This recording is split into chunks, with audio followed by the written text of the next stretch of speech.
Testing, testing, one, two. Okay, so it looks like the live hopefully is working now. Let me know if you join the video while I'm still doing this, if the audio and the video is coming through for you. Just going to go through and check that the technology is working before we get started. My name's Simon Good. I'm a professional mediator and I do training, conflict resolution training, managing difficult conversations, assertiveness skills, de-escalation, that kind of thing. A lot of the time with organizations, they get me to come in and run training workshops for groups of staff. And I've decided to start a YouTube channel and put some of the content that I talk about when I'm running these professional development workshops online, available for free. So if that's something that you're interested in, please consider pressing like and subscribe. As a brand new YouTube channel, it's incredibly helpful for me if you'd be willing to do that. So thank you in advance if so.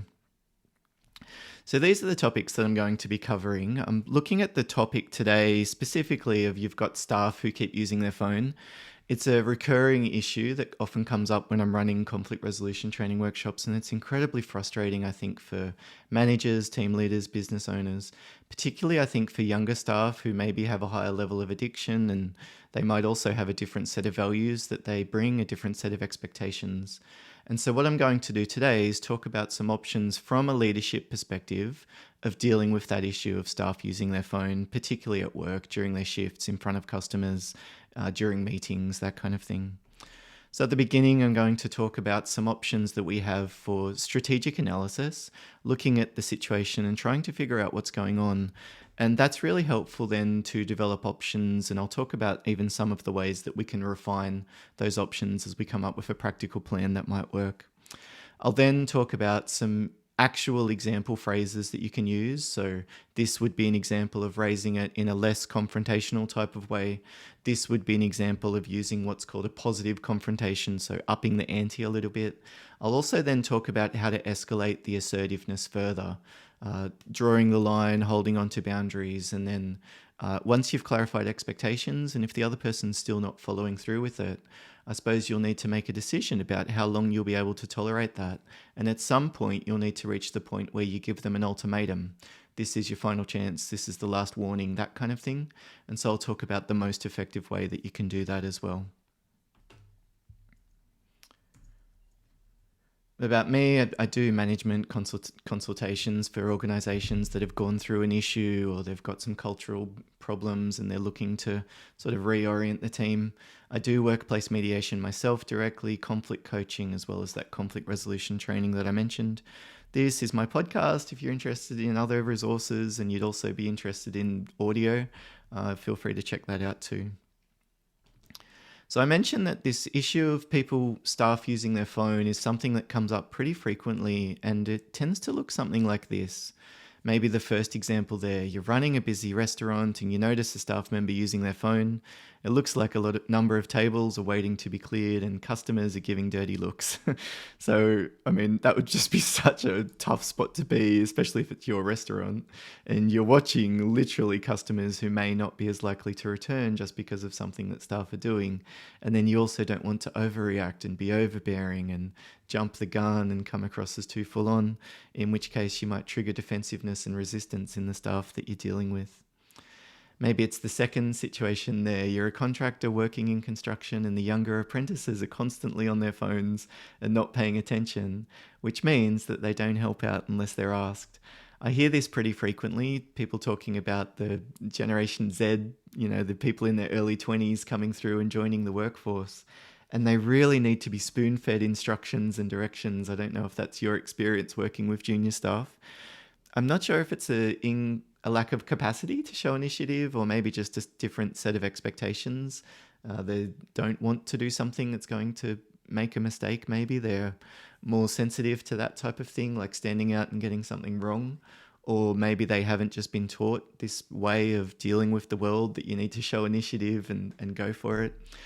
My wife works at a university and she was talking about interacting with some high school teachers who constantly give her the feedback of, you need to tell them very specifically what to do.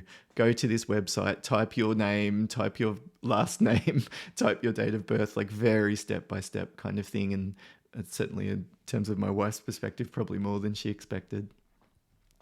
Or maybe you work in an office and you've got a particular high performer who keeps making unexplained lengthy visits to the men's room.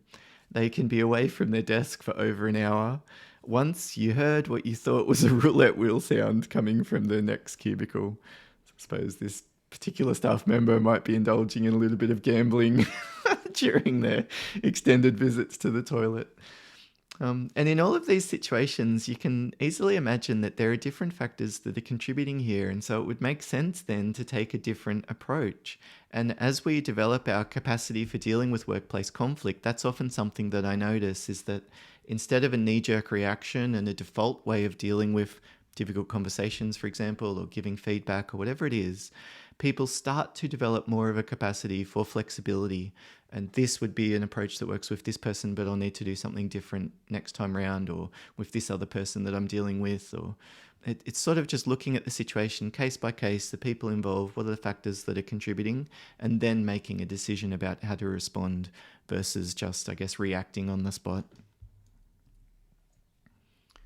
It's tough as well because you might be working in an organization where that's the culture. It's very reactive. There's not a lot of foresight, and your manager might be very aggressive and too full on and pretty inconsiderate as well. And that puts you in a tough spot because you're needing to create more of a positive culture, but you've also got probably a limited capacity to influence the situation. So at the outset, in all of those different scenarios, and if you're dealing with staff who are using their phone, it's really important just to pause and think about what's most important here. It would probably be something that it's worth doing something about, but you might consider the timing. When is going to be the best way to raise this? Don't want to do it at the start of a shift, just as customers are coming in, for example. Maybe it's better to wait until the end of the shift to go and talk to that person about it. Or maybe we've got these other junior members of the team who have just come on board, and we really need to create a sort of consistent culture where people aren't using their phones. So I need to clamp down on it right now, because if not, everyone might get the sense that this is something that's accepted, and then the behavior spreads. So it's just pausing and thinking, what's going on right now? Who are the people involved? If I push it and if I decide to be firm and they get upset, what's the worst case scenario that might happen? I suppose they might quit, or I'll need to put them on a performance management plan or something like that. And you might need to consider, is that something that you can tolerate? Have you got time for the work involved in the performance management type of stuff? Is this an absolute key important member of the team and you don't want to use them? Well, then you probably wouldn't want to risk then the chance of upsetting them to some extent. It might even just be that letting them use their phone is the lesser of two problems that you'll have to deal with. Losing the staff member would be a worse situation to be in. You should also think about things like, what is a good enough option and what do you ideally want? A lot of people tend to get stuck on, this is how it should be, this is fair enough, this is common sense. And I'm constantly talking to them when I'm doing conflict coaching and saying, common sense might not be as common as you think. Where did you get the idea from that this is respectful or professional or appropriate or suitable or okay or whatever? We've all got a different take on that. What's respectful for one person will be different for the next person.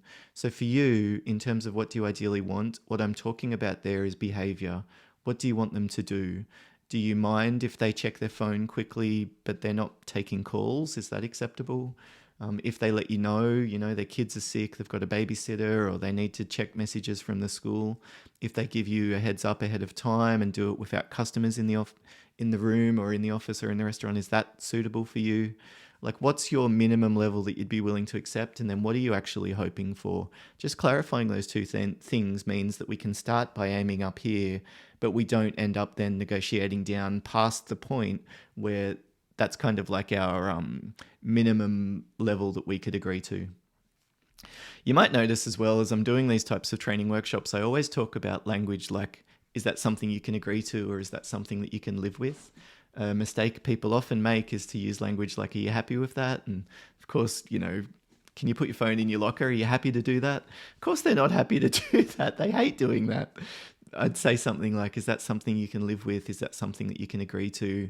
Is that something that you can make work? Are there any issues with that? Just acknowledging the fact that this sucks. We all want to look at our phone, and especially if you've got junior staff member, it's a lot more important to them than it is to you. So just be empathetic. You don't have to be cruel. At the same time, you might decide just to be firm. or where is there a level of flexibility there?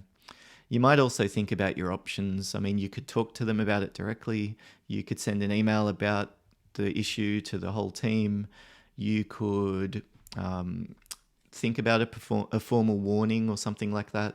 You could get somebody else involved, like talk with a senior member of the team and get them to talk to the staff member. There's a whole bunch of different options that you've got, and it's worth pausing and just thinking about what can we do here before we make decisions. That's sort of that inner circle, the circle of control, and that tends to be most fruitful when we focus there.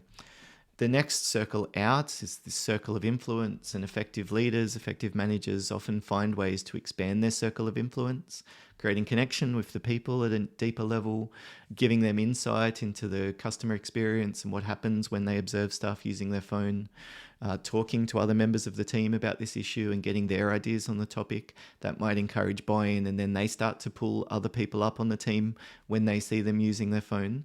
Thinking about options for influencing others is also really important, but what usually doesn't work is focusing on that outer circle, which is the circle of acceptance. I see a lot of people in workplace conflict ruminating and obsessing about something that they wish was different. This person is just being completely unreasonable. I wish that someone would pull them into line. I can't believe they hired this person. They just need to go. I'm just biding my time until they get rid of them. And then, of course, you're not in charge of that. You can't guarantee that that person's going to get the sack, or when it would happen, or that this person's going to get pulled up on their bad behavior, or these COVID guidelines that the organization's put in place, or this is the bullying policy, and I wish it would be different to include stuff like I'm experiencing. A lot of people burn themselves out thinking about things that are completely outside of their control. This will happen. Your brain will start to focus and identify these things as wishing they were different, but that's not going to be helpful for you. I would walk my brain back almost down to that lower level of detail and think about, well, right now, let's just come up a list of things that we actually can do, and then we can make a decision after that. You might also think about the different types of conflict. If it's relationship conflict, in this example, maybe the person's using their phone because they feel hard done by, they don't feel appreciated, they, I don't know, want to get back at their team leader or something like that, or they've seen other people doing it and they're the only one being singled out, so what's the point anyway? Relationship conflict often comes about as the interaction between two people, you and the staff member or two other staff. Structural conflict might be things like the person has too easy access to their phone. If they carry it around with them in their pocket, then of course it's more tempting for them to pull it out and have a look. So having a place where, like a locker, for example, that staff can use to store a bag with their phone and other stuff, and asking staff to keep their phone in their locker during their shifts, that might solve some of the problems. So just looking for ways to, I guess, resolve this issue structurally, putting up reminders about what's expected in terms of phone use, having a break room that staff can go to use their phone in a quiet space if they need to take a phone call, so that they're not doing it in the office, which is disturbing other people. That might solve the problem in itself, and then you don't need to be firm and assertive. Let them take a call. They can do it quietly, and then the distraction issue isn't such a big issue anymore. Values conflict, though, is a really important one, particularly around phone use. This is the idea around what's okay and what's not okay. And what I notice is that a lot of managers have ideas about using the phone, like it's rude to use your phone during meetings, for example. Well, that's not a commonly held belief across everyone in all sectors, in all ages, with all different backgrounds. It's a subjective thing. It's perfectly fine if that's what you expect to ask staff to do that, but it's something that will often need to be clarified.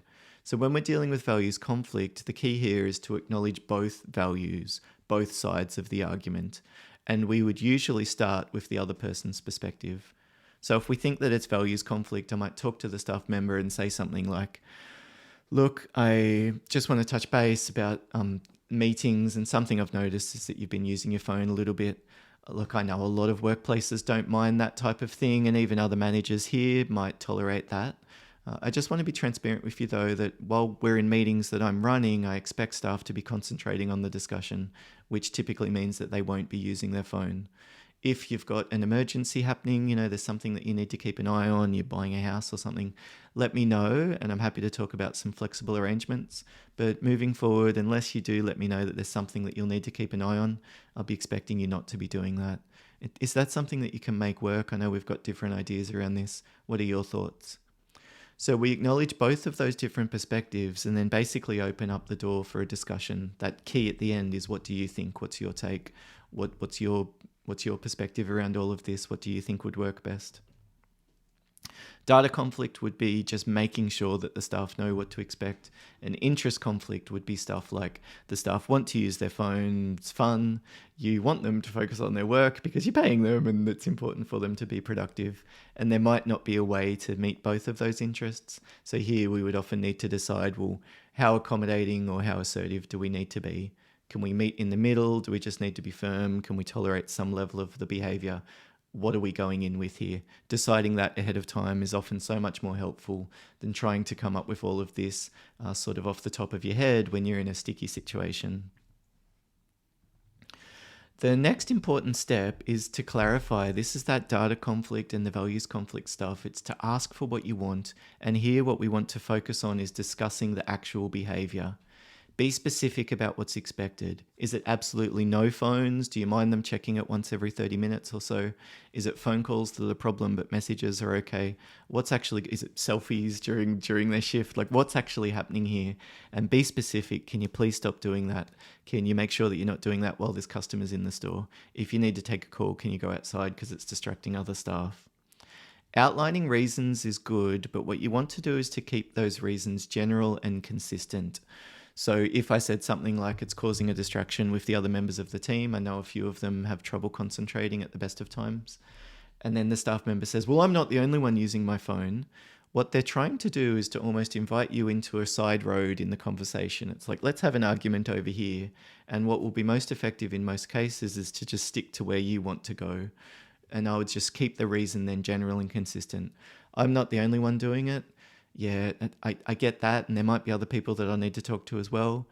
From your perspective, though, is that something that you're willing to do, to stop taking calls, just given the fact that it's distracting for others? So I just keep coming back to that same reason. It's the distraction. There is a policy around using your phone in the workplace. I'm sorry, my hands are tied here. Oh, but come on, what's the big deal? I'm getting through all my work. Yeah, I can see where you're coming from. At the same time, we do have the policy, though, to manage, and there's really nothing that I can do. It's the policy. They're inviting me into this argument and debate, but I'm just not going to engage. It's one of the ways that we can be assertive in a very gentle way. You might notice I'm not a real, gung-ho alpha kind of guy, but I'm pretty assertive. I've been very successful in all of the different management and leadership roles that I've been in. When I was studying my MBA, I actually won a negotiation competition against all of these really high level. This was in Newcastle in Australia, and we had a lot of mining companies and shipping executives and that kind of thing. And I won this. I got a $500 prize or something, which back then was quite cool. It was a lot of money, but people were trying, is my point. And I don't think necessarily that you need to be harsh or aggressive to be assertive. I think that you can still be calm and composed and kind and supportive in a lot of cases, even when you're holding the line. The key is that we need to find the right language and the right tools to do that.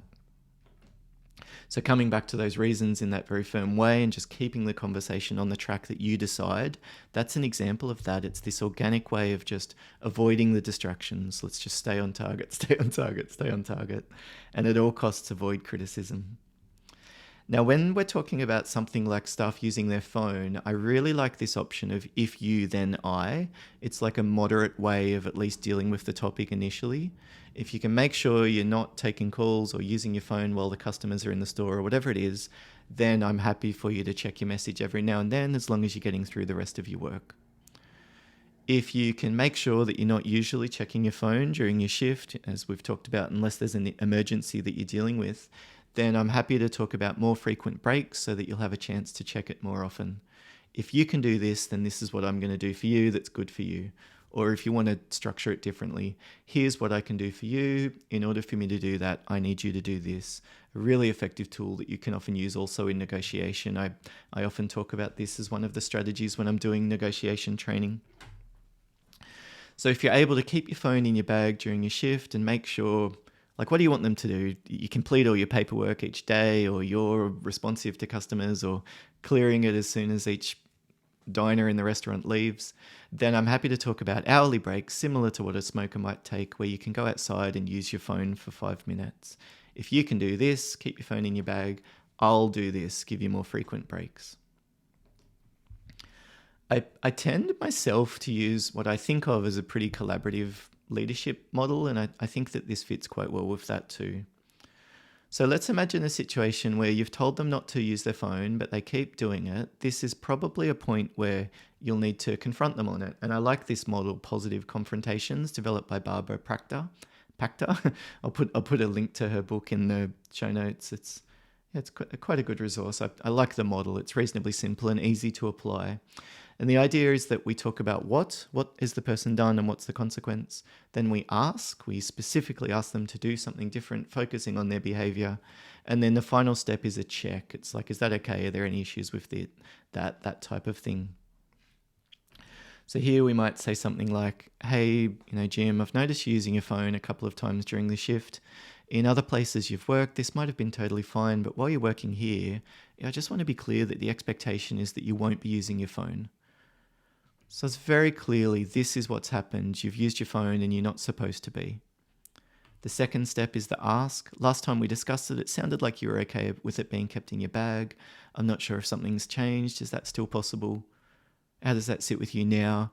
So we sort of state what's expected. And then the final step is some type of a check. I'm not sure if anything's changed since then. What do you think? When we approach a confrontation in this way, it tends to minimize the chance of resistance and defensiveness because it doesn't come across as criticism, but we're clearly outlining what's expected and why. They still might get upset, they might lose it, and who are you to tell me what to do, or why am I being singled out, or I'm going to go and talk to your boss about this, or you should expect we can't control the other person's behavior, right? That's that circle of acceptance. But what we can do is think about how to prepare, the best timing, the best structure, the best phrasing to use, and do our best. Your voice might be a little bit more quivery, you might get a bit reactive and angry yourself, you forget something that you were meant to say. You're human, so it's not going to be perfect. But what you can do is to plan, predict, and prepare. And then that increases the chance of you being able to perform. I don't know about you, but a lot of people find conflict something that really does start to erode their confidence over time, especially if they have a couple of interactions that don't go well. So if you're feeling like a little bit overwhelmed or unsure about all of this, you're certainly not alone. It's a very common thing that often comes up in conflict resolution training, and it's one of the reasons why I actually often include elements of self-care and burnout prevention or vicarious trauma or whatever it is, just because these often come along with conflict. There's a level of stress, and often the way that we look after ourselves influences our capacity for dealing with especially workplace conflict. We have this idea of work-life balance that kind of implies separation, but of course our experiences at home impact our work and vice versa. And by the way, all of these tools are also very useful when you're dealing with a 7-year-old having a meltdown, or a partner who's being a little bit difficult and not helping with something, or whatever it is you want to talk about clarifying expectations. So we're escalating the level of assertiveness now. Here we're talking about delivering ultimatums. And I really like this particular model of doing it as a choice and putting the positive option second. What I found is that it has so much more prevalence in the person's memory and attention when we structure it like this. If we don't, what happens is that it comes across as a threat. If you do this wrong, this is what's going to happen for you. I mean, it is a threat. It's not surprising that it comes across as a threat. It literally is. If you're going to do this, this is what I'm going to do to you. But what we want to do is to emphasize the change in behavior, the positive action that we want them to do, and the better consequence for them as a result. It's like we're still asking them to do something. Don't forget that. A lot of people say, if you swear at me one more time, I'm going to hang up the phone. And then the person says F you and they hang up the phone straight away. It's like, well, that wasn't very surprising. But if you said it something like, look, if you swear at me again, I'm going to end the call. Or if you can stop swearing and use different language, I'll do my best to see what I can do to help. It's just so much more likely to result in behavior change. So the idea is we put the negative option first with the negative consequence, or the positive option second and the positive consequence. So here's an example on the screen. Hi, Sarah. I've spoken to you about using your phone during shifts previously. At the same time, I can see that you've kept using it, or I've noticed 3 times over the past week that there's been different times you've used it with customers in the store. Or give the facts. It should be just the facts, but reasonably specific. If I see you using your phone again, I'll need to consider a formal warning. This is the negative option and the negative consequence. If you keep using your phone, I'll need to consider giving a formal warning. I really like doing it in this tentative kind of way myself in some situations, because I often get overreactive and then I threaten something that's too strong, and then I'm in a bind because they do keep using it, and then I've threatened something like I'm going to sack them, and I think, oh gosh, I can't sack them, or I don't want to sack them, or whatever it is. And I wish that I hadn't made that threat, unfortunately, but that's something that happens. So I like phrasing it like this. I'll need to consider a formal warning. You're not locking yourself into anything. You're still giving yourself a little bit of leeway, but at the same time, you're emphasizing that this is important. I'm not just going to tolerate this. This is something that needs to change. Or if you can make sure it's kept in your bag during shifts, then you won't need to worry about any of that. And then you could even say something like, in fact, if I see it, you being more consistent, I'm happy to discuss additional shifts. This is that second part there, the positive option and the more positive consequence. If you can make sure you keep your phone in your bag, I'm happy to talk about extra shifts, or you won't need to worry about any of the performance management type of stuff. So I mentioned the stress that often comes along with conflict, and staff dealing with their phone is no exception. It's really important to think about self-care, and I like personally differentiating this self-care into these 4 different categories. When I'm delivering training with staff, I often find that resonates and it's something that they can apply. It makes sense. So just think about, what do you need? Is it rest? Sometimes it will be. You're just exhausted, and dealing with staff using their phone has been the tip of the iceberg, and like the straw that broke the camel's back, the last drop in and everything spilled over, and you just need a chance to fill up your bucket again. Or it might be resetting. Maybe you're angry and frustrated, and just having a shower, taking off your work clothes, going for a walk around the block with the dog might be something that helps you reset before you go and hang out with the kids or start cooking or whatever it is. Sometimes it's recharge. You're feeling drained. You just can't think clearly. And so moving away from the type of energy that you've been expending is something that often works. If you've been doing a lot of thinking, like you're going through spreadsheets or accounts or whatever, do something that's a little bit more creative, like cooking, or something that's just physical, like restocking shelves. Just think about where your energy levels are at and which bits of your bucket might need to recharge, I guess. And I'm not talking about any spiritual mythical thing. I'm just saying, like, just pause and exercise a moment of self-awareness and think why you're feeling so drained. It might be that you've been concentrating on a particular type of activity for too long, and just shifting what you're doing might be a way to naturally let you restore a bit of balance. Or sometimes it's realigning. It's thinking about, I've been fuming and so angry about this staff member using their phone because I can see the problems that it's causing. I've raised it with my boss and I haven't gotten the kind of support that I was looking for. Maybe the realigning here is just to focus on what I'm meant to do. I need to remind them and stick to the rules, and where they breach them, this is what I need to do. Give them a formal warning, let my boss know. But beyond that, maybe that's it. That's my level of responsibility here. But when I've been carrying a much higher level of responsibility with a lower level of autonomy, that might be something that leads to burnout over time.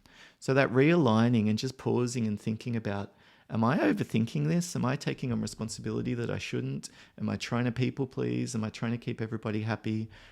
Am I overreacting? Am I catastrophizing the issue and it's actually not such a big thing, but I'm feeling like the staff are disrespecting me?